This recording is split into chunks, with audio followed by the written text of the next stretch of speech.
Hello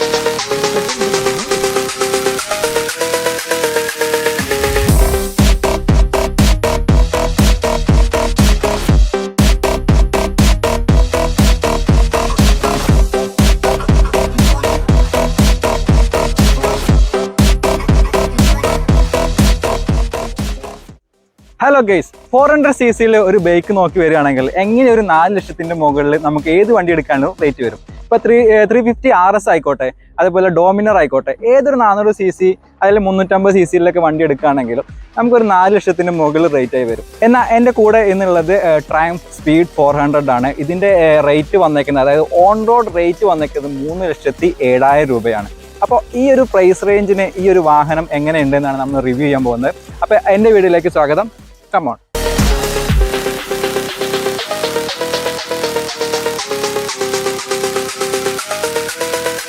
ഈ ഒരു price റേഞ്ചിൽ നമ്മൾ ഏറ്റവും അധികം നോക്കുന്ന കുറച്ച് വണ്ടികളാണ് സ്പോർട്സ് മോഡലും അതേപോലെ തന്നെ അഡ്വഞ്ചർ ടൈപ്പൊക്കെ. പക്ഷേ അത് രണ്ടും കൂടി കലർന്നൊരു വണ്ടി വേണം ഇത് പറയാൻ. കാണാൻ ഒരു കുഞ്ഞ വണ്ടിയാണ്, വലിയ ഹൈറ്റും കാര്യങ്ങളൊന്നുമില്ല. 790 ആണ് ഇതിൻ്റെ സീറ്റ് ഹൈറ്റ് വന്നേക്കുന്നത്. വണ്ടി ഗ്രൗണ്ട് ക്ലിയറൻസ് വന്നേക്കുന്നത് 170 ആണ്. ലുക്സിൻ്റെ കാര്യത്തിലേക്ക് യാതൊരു കാരണവശാലും യാതൊരു കുറവും വരാതെ വരുത്തുന്ന ഒരു വണ്ടിയാണ് നമ്മൾ ട്രയംഫ് 400. അപ്പോൾ സൈഡ് ലുക്കിലേക്ക് പോവുകയാണെങ്കിൽ 350 RS അതേപോലെ തന്നെ 100 ആ ഒരു ലുക്കൊക്കെ നമുക്ക് തോന്നും. പിന്നെ ഇതിൻ്റെ ബാക്ക് ലുക്കിലേക്ക് പോവുകയാണെങ്കിൽ നിങ്ങൾക്ക് കണ്ടാൽ തന്നെ മനസ്സിലാവും, നമ്മൾ TVS റോണിൻ്റെ ഒക്കെ ഒരു ലുക്ക് പോലെ വരുന്നില്ലേ. എനിക്കിതിൽ ഏറ്റവും ഇഷ്ടപ്പെടാത്ത ലുക്ക് എന്ന് പറയുന്നത് ഇതിൻ്റെ ഈ ബാക്ക് സൈഡ് ലുക്കാണ്. ഒരു അത്യാവശ്യം ഒരു വൃത്തികെട്ട ലുക്ക് വേണം എന്ന് പറയാൻ, എല്ലാവർക്കും അത് ഇഷ്ടപ്പെട്ടോണമെന്നില്ല. അപ്പോൾ ഇതിൻ്റെ ഇൻഡിക്കേറ്റേഴ്സ് കാര്യങ്ങളൊക്കെ നോക്കുകയാണെങ്കിൽ LED കൊടുത്തേക്കണത്.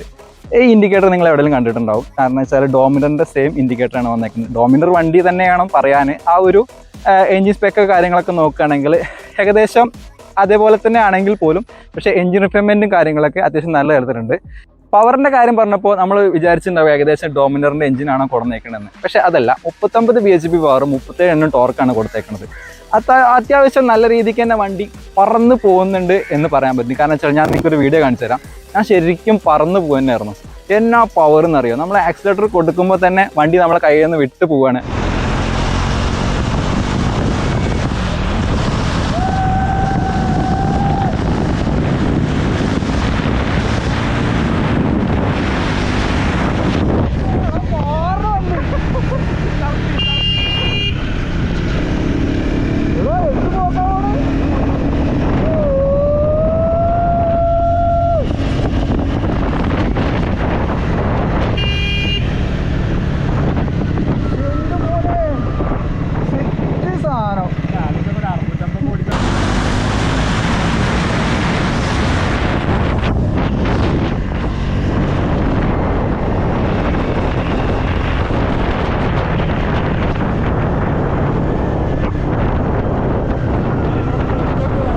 പക്ഷേ അപ്പം നിങ്ങൾക്ക് തോന്നും ഇതിൻ്റെ ബ്രേക്കിങ് കാര്യങ്ങളൊക്കെ എങ്ങനെയുണ്ടെന്ന്.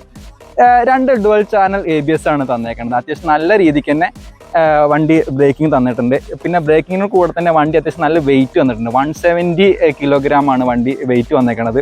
അപ്പോൾ പിടിക്കുമ്പോൾ തന്നെ വണ്ടി ഇതേ നിൽക്കുന്നു എന്ന് പറഞ്ഞ പോലെ തന്നെ വണ്ടി നിൽക്കുകയും ചെയ്യും. പിന്നെ ഇതിൻ്റെ സീറ്റിൻ്റെ കാര്യം പറയുകയാണെങ്കിൽ നമ്മൾ റൈഡർക്കായാലും അതേപോലെ തന്നെ പില്ലനായാലും അത്യാവശ്യം സുഖമായിട്ട് ഇരിക്കാം എന്ന് വേണം പറയാൻ. കാരണം വെച്ചാൽ റൈഡറുടെ സീറ്റ് ഫുൾ സൈസ് സീറ്റ് ആണെങ്കിൽ പോലും റൈഡർക്ക് ഇരിക്കുകയാണെങ്കിൽ അത്യാവശ്യം നല്ല രീതിക്ക് തന്നെ ഇരുന്ന് പോകാം. പില്ലനും അതേപോലെ ഇരിക്കാം. സീറ്റ് ഹൈറ്റ് വളരെ കുറവായതുകൊണ്ട് നമുക്ക് പെട്ടെന്ന് തന്നെ കയറി ഇരിക്കാമെന്ന് പറയാം. നേരത്തെ പറഞ്ഞ പോലെ നമ്മൾ സീറ്റ് ഹൈറ്റിൻ്റെ കാര്യം പറഞ്ഞു. ആ സീറ്റ് ഹൈറ്റിൻ്റെ കാര്യത്തിൽ ഞാൻ ഇപ്പോൾ ഇരിക്കുന്നത് റൈഡർ പൊസിഷനിലാണ്. റൈഡർ പൊസിഷനിൽ അത്യാവശ്യം നല്ല രീതിക്ക് തന്നെ നമുക്ക് നെഞ്ഞു മിരിച്ചിരിക്കാം എന്ന് വേണം പറയാം. ഈ ഒരു പൊസിഷനാണ് ടൂറിങ്ങിന് ഏറ്റവും ബെറ്റർ ആയൊരു പൊസിഷൻ. ടൂറിങ്ങിന് തിരഞ്ഞെടുക്കാൻ പറ്റിയ ഒരു ബൈക്ക് എന്ന് വേണം ഇത് പറയാൻ. കാരണം നമ്മൾ അത്യാവശ്യം കൈയിൻ്റെ വേദന അല്ലെങ്കിൽ നമുക്ക് ഹിപ്പിൻ്റെ വേദന അങ്ങനത്തെ വേദനയൊന്നും ഉണ്ടാവില്ല. ഇനി ഫ്രണ്ട് വ്യൂവിൻ്റെ കാര്യം പറയാം. എനിക്ക് ഈ വണ്ടിയിൽ ഏറ്റവും കൂടുതൽ ഇഷ്ടമായത് ഇതിൻ്റെ ഫ്രണ്ട് വ്യൂ ആണ്. ഫ്രണ്ട് വ്യൂ നമ്മൾ സാധാരണ ഇപ്പോൾ നേരത്തെ പറഞ്ഞ 350 RS ആയാലും റോണിനായാലും അതേപോലെ തന്നെ റോയൽ എൻഫീൽഡിൻ്റെ 100 ആയാലും എല്ലാം വന്നേക്കുന്നത് നമ്മൾ ഈ റൗണ്ട് ലൈറ്റിലാണ്. കാരണം വെച്ചാൽ ഫ്രണ്ട് നമുക്ക് അധികം വലിയ ദൂരത്തേക്ക് വ്യൂ കുറഞ്ഞ ഒരു ബുദ്ധിമുട്ടോ കാര്യങ്ങളൊന്നും ഈ വണ്ടിയിൽ വന്നിട്ടില്ല. പക്ഷേ ഇതിൻ്റെ ഹെഡ്ലൈറ്റ് വന്നേക്കുന്നത് LED-ലാണ്, DRL കൊടുത്തിട്ടുണ്ട്. ഒരു ഹാഫ് സൈസ് DRL-ആണ് കൊടുത്തേക്കണത്. അതിൻ്റെ ഉള്ളിൽ തന്നെ ട്രയംഫിൻ്റെ ഒരു ലോഗോയും കൊടുത്തിട്ടുണ്ട്. അത്യാവശ്യം നല്ലൊരു ഭംഗി എന്ന് വേണം പറയാൻ. അവർ ഈ ഒരു വാഹനത്തിൽ ഒരു 5-6 സ്ഥലത്ത് ട്രയംഫിൻ്റെ ലോഗോ കൊടുത്തിട്ടുണ്ട്. ഈ ഫ്രണ്ടിൽ കൊടുത്തിട്ടുണ്ട്, മീറ്ററിൻ്റെ ഉള്ളിൽ കൊടുത്തിട്ടുണ്ട്, ഫ്യൂൽ ടാങ്കിൻ്റെ മുകളിൽ കൊടുത്തിട്ടുണ്ട്, റേഞ്ചിൻ്റെ മുകളിലും കൊടുത്തിട്ടുണ്ട്. അങ്ങോട്ട് ആഡംബരം തന്നെ ആക്കിയവർക്കാണ്. എല്ലാ തരത്തിലും അവർ ഈ ലോഗോ വെച്ച് കൊടുത്തിട്ടുണ്ട്. അപ്പോൾ നമുക്ക് അടുത്തായിട്ട് ഇൻസ്ട്രുമെന്റ് ക്ലസ്റ്ററിൻ്റെ കുറച്ച് കാര്യങ്ങളിലേക്ക് പോകാം. ഇൻസ്ട്രുമെന്റ് ക്ലസ്റ്ററിലേക്ക് പോവുകയാണെങ്കിൽ നമ്മൾ ആഡംബര തരത്തിൽ ഡിസ്പ്ലേ ഒന്നും കൊടുത്തിട്ടില്ല. ഒരു ഡിജിറ്റൽ അനലോഗ് ഒരു പാർട്ട് ലെവലാണ് കൊടുത്തേക്കുന്നത്. അതിൽ നമുക്ക് ഇതേ ഒരു ABSൻ്റെ ഇൻഡിക്കേഷൻ കാണിക്കുന്നുണ്ട്, ട്രാക്ഷൻ കൺട്രോൾ കാണിക്കുന്നുണ്ട്, പിന്നെ ബാറ്ററി അതേപോലെ തന്നെ RPMൻ്റെ കാണിക്കുന്നുണ്ട്. പിന്നെ ഇത് ഇവിടെ ഈ സ്ഥലത്ത് ഫ്യൂൽ ഇൻഡിക്കേഷൻ്റെ കാണിക്കുന്നുണ്ട്, സ്പീഡോമീറ്റർ കാണിക്കുന്നുണ്ട്. ട്രാക്ഷൻ കൺട്രോളിൻ്റെ കാര്യങ്ങളും ഓപ്ഷൻസ് ഒക്കെ കൊടുത്തേക്കുന്നത് നമ്മളെ ഈ ഹാൻഡ് സ്വിച്ചിലാണ് കൊടുത്തേക്കുന്നത്, ഈ ഒരു സൈഡിലാണ് വന്നേക്കുന്നത്. പിന്നെ ഇതിൻ്റെ സ്വിച്ചസിൻ്റെ കാര്യങ്ങളിലേക്ക് പോവുകയാണെങ്കിൽ നമ്മൾ സാധാ ഉള്ള എല്ലാ വെഹിക്കിൾ പോലെ തന്നെ ഹൈ ബീമും ലോ ബീമും വന്നിട്ടുണ്ട്. പിന്നെ ഇൻഡിക്കേറ്റേഴ്സിൻ്റെ സ്വിച്ച് വന്നിട്ടുണ്ട്, ഹോൺ വന്നിട്ടുണ്ട്. ഹോൺ ഒരു സ്ലോഗൻ ലെവൽ ഹോണാണ് വേണം പറയാൻ. 400 cc ഇത്ര ഒരു സ്പീഡിലൊക്കെ പോകുന്ന ഒരു വണ്ടിക്ക് ഇത്ര കുഞ്ഞൊരു ഹോൺ കൊടുത്തിട്ട് വലിയ കാര്യമുണ്ടെന്ന് തോന്നുന്നില്ല. പിന്നെ ഈ ഒരു സൈഡിലേക്ക് പോവുകയാണെങ്കിൽ നമ്മളെ ഈ ഒരു കീ സ്വിച്ച് കൊടുത്തിട്ടുണ്ട്. അതിൽ തന്നെ നമുക്ക് വണ്ടി സ്റ്റാർട്ട് ചെയ്യാനുള്ള ഒരു ഓപ്ഷൻ, അതായത് സ്റ്റാർട്ടിങ് സെൽഫ് നമുക്കിത് ഈ അടിയിലാണ് കൊടുത്തേക്കുന്നത്. ഈ ഒരു ട്രയാങ്കിളിൽ കൊടുത്തേക്കുന്നത് ഈ ഓപ്ഷൻ പറഞ്ഞത് 4 ഇൻഡിക്കേറ്ററാണ്. ഇപ്പോൾ വരുന്ന ഏതൊരു 200 cc മുകളിൽ വരുന്ന അത് കരീഷ്മ വരുന്നുണ്ട് നമ്മളെ ഹീറോൻ്റെ, അതിന് നമുക്ക് ഒരു 4 ഇൻഡിക്കേറ്ററിൻ്റെ സ്വിച്ച് കൊടുത്തിട്ടുണ്ട്. പിന്നെ അങ്ങനെ നമ്മൾ ഈ ഒരു ഫ്യൂൽ ടാങ്കിലേക്ക് പോവുകയാണെങ്കിൽ 13 ലിറ്റർ ഫ്യൂൽ ടാങ്കാണ് വന്നേക്കുന്നത്.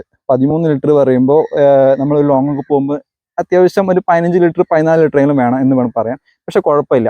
അപ്പോൾ വിട്ടുപോയൊരു സംഭവം വെച്ചാൽ ഈ മിറേഴ്സാണ്. മിറേഴ്സ് അത്ര വലിയ ഒരു വിസിബിലിറ്റി എന്ന് പറയാനില്ല. കാരണം ഞാൻ വെച്ചാൽ ഈ ഹാൻഡിലിൻ്റെ ഈ ഒരു സൈഡിൽ വന്നുകൊണ്ട് നമുക്ക് ഉപയോഗിക്കാൻ എന്തോ ഒരു ബുദ്ധിമുട്ടാണ്. ഓപ്ഷൻ ഇവിടെ കൊടുത്തിട്ടുണ്ട്. അത് സ്ക്രാമ്പിളിൽ നമ്മൾ കണ്ടിട്ടുണ്ട്. ഇവിടെയാണ് നമ്മൾ അതിൻ്റെ മിറേഴ്സ് കൊടുത്തേക്കുന്നത്. ഇത് ഈ സൈഡിൽ റൗണ്ടിലായി കൊടുത്തതുകൊണ്ട് വൈബ്രേഷൻ നമുക്ക് വരുന്നുണ്ട്. ഒരു 60-70 സ്പീഡിലൊക്കെ പോകുമ്പോൾ ഇത് കിടന്നിങ്ങനെ വൈബ്രേറ്റ് ചെയ്യും. ഈ ഹാൻഡിൽ ബാർ വൈബ്രേറ്റ് ചെയ്യുന്ന കൂടെ തന്നെ ഇതും മറന്ന് വൈബ്രേറ്റ് ചെയ്യാൻ തുടങ്ങുന്നുണ്ട്. 300 cc മുകളിൽ ഏതൊരു ബൈക്ക് എടുക്കാൻ പോകുന്നവനും മൈലേജിനെ കുറിച്ചിട്ട് യാതൊരു ചിന്തിക്കാത്തവനായിരിക്കും. കാരണം വെച്ചാൽ അവന് വേണ്ടത് ഒരു പവർ തന്നെയാണ്. പവർ, ലുക്സ്, അതേപോലെ തന്നെ പെർഫോമൻസ് കാര്യങ്ങളൊക്കെ തന്നെയാണ് വേണ്ടി വരിക. പക്ഷേ ഇന്ന് നമ്മളുടെ പെട്രോളിൻ്റെ പൈസ പറയുന്നത് 107, 110 വന്നേക്കുന്നത്. അപ്പോൾ അതുകൊണ്ട് തന്നെ നമ്മൾ ഏതൊരു വണ്ടി എടുക്കാൻ പോവുകയാണെങ്കിലും നമ്മൾ ആദ്യം നോക്കുക പെട്രോളിൻ്റെ പ്രൈസും മൈലേജും കാര്യങ്ങളൊക്കെ ആയിരിക്കും. അപ്പോൾ ഈ വണ്ടിയുടെ ഓണറായ നമ്മളെ നീരജ് പുള്ളി പറഞ്ഞത് അത്യാവശ്യം മൈലേജ് നോക്കിയിട്ട് ഒരു വണ്ടി എടുക്കാൻ നോക്കുന്ന ഒരാളാണെങ്കിൽ ഇത് എടുക്കരുത് എന്നാണ് പറഞ്ഞത്. കാരണം വെച്ചാൽ ഈ വണ്ടിയുടെ മൈലേജ് പുള്ളിക്ക് ഇപ്പോൾ സിറ്റി ടു സിറ്റി കിട്ടിയത്, അത് പുള്ളി കാക്കനാടേക്ക് ഇൻഫോപാർക്ക് വർക്കിന് വരുമ്പോൾ പുള്ളിക്ക് കിട്ടിയിരുന്ന മൈലേജ് എന്ന് പറയുന്നത് 25ആണ്. അപ്പോൾ ഈ 25 മൈലേജ് ഒരു ഡെയിലി യൂസേജിന് നോക്കുക എന്ന് പറയുമ്പോൾ നമ്മളെ സംബന്ധിച്ചിടത്തോളം അത് ഏറ്റവും വലിയൊരു ബുദ്ധിമുട്ടായിട്ട് തോന്നും. കാരണം വെച്ചാൽ ഇപ്പോഴത്തെ പ്രൈസും പെട്രോളിൻ്റെ പ്രൈസും കാര്യങ്ങളൊക്കെ ആയിട്ട്. അപ്പോൾ അങ്ങനെ നോക്കുന്നവരാച്ചാൽ നമ്മളെ ഈ Triumph 400 എടുക്കരുത് എന്നാണ് എൻ്റെ ഒരു അഭിപ്രായം. അതേപോലെ തന്നെ ഡോമിനർ, അതൊക്കെ മൈലേജിൻ്റെ കാര്യത്തിൽ ഭയങ്കര ഷോക്കാണ്. ഇപ്പോൾ R3 ഇറങ്ങി. R3യുടെ പ്രൈസ് എങ്ങാണ്ട് 2 lakhs എന്തൊക്കെയാണ്. ഓൺ റോഡ് വരുമ്പോൾ എങ്ങനെയത് 5 lakhs വരും. പിന്നെ ഏപ്രിലിൽ 457 ഇറങ്ങി. അതിൻ്റെ റേറ്റും 4-5 ലക്ഷമൊക്കെ വരുന്നുണ്ട്. പക്ഷേ ഈ 400 cc റേറ്റിൻ്റെ കാര്യം വെച്ച് നോക്കുകയാണെങ്കിൽ ഏറ്റവും ബെറ്റർ എടുക്കാൻ പറ്റുന്ന ഒരു വണ്ടി പറയുന്നത് നമ്മൾ Triumph ആണ്. മൈലേജിൻ്റെ കാര്യത്തിൽ കുറച്ച് ഷോയും കാര്യങ്ങളൊക്കെ ഉണ്ടെങ്കിൽ. ഇനി കുറച്ച് നമുക്ക് നെഗറ്റീവിലേക്ക് പോവാം. എപ്പോഴും നമ്മൾ പോസിറ്റീവ് പറയാൻ പാടുള്ളൂ. എനിക്ക് തോന്നിയ കുറച്ച് നെഗറ്റീവ് നിങ്ങളായിട്ട് ഷെയർ ചെയ്യാം. ഞാൻ വണ്ടി ഇപ്പോൾ ഇന്ന് രാവിലെ ഒരു 7 മണി 8 മണിക്ക് ഞാൻ പുള്ളിയിൽ നിന്ന് വണ്ടി മേടിച്ചിട്ട് ഒരു 2-3 മണിക്കൂർ ഞാൻ അതിൻ്റെ മുകളിൽ തന്നെ ആയിരുന്നു ഓടിച്ച് നോക്കിയിട്ട്. നമ്മൾ ഇൻഫോ പാർക്ക് റോഡിലാണ് ഞാൻ ഓടിച്ച് നോക്കിയത്. നല്ല രീതിക്ക് ഹീറ്റ് ഉണ്ട് എന്ന് വേണം പച്ച മലയാളത്തിൽ പറയാൻ. അത്യാവശ്യം നല്ല രീതിക്ക് തന്നെ ഹീറ്റ് ഉണ്ട്. എനിക്ക് തോന്നിയതാണെന്ന് തോന്നുന്നത് എനിക്കറിയില്ല. ഇത് ഫുൾ സർവീസ് കഴിഞ്ഞാൽ ശരിയാവുമെന്നാണ് കമ്പനി പറയുന്നത്. അപ്പോൾ ഇതൊക്കെയായിരുന്നു നമ്മൾ ബജാജ് Triumph കോംബോയിൽ ഇറക്കിയിരിക്കുന്ന നമ്മൾ സ്പീഡ് 400ൻ്റെ വിശേഷങ്ങൾ. എല്ലാവരും ഒരുപാട് വീഡിയോസും കാര്യങ്ങളൊക്കെ നമ്മൾ യൂട്യൂബിൽ ഇട്ടിട്ടുണ്ട്. അപ്പോൾ എല്ലാ വീഡിയോസും കണ്ട് നിങ്ങൾ പെട്ടെന്ന് ചാടി കയറി പോയിട്ട് ഈ ഒരു വണ്ടി എടുക്കരുത് എന്നാണ് എൻ്റെ അഭിപ്രായം. നിങ്ങൾ ടെസ്റ്റ് ഡ്രൈവ് അടിച്ചാൽ നമുക്ക് പെട്ടെന്ന് മനസ്സിലായിക്കൊള്ളണമെന്ന് എനിക്ക് തോന്നുന്നില്ല കേട്ടോ. കാരണം വെച്ചാൽ ഒരു 2-3 മണിക്കൂറെങ്കിലും നമ്മളിത് ഓടിച്ച് നമ്മളതിനെക്കുറിച്ച് വണ്ടിയായിട്ട് ഒരു പരിചയം വന്നതിന് ശേഷം നമ്മളൊരു വണ്ടി എടുക്കാൻ പാടുള്ളൂ എന്നാണ് എൻ്റെ ഒരു അഭിപ്രായം.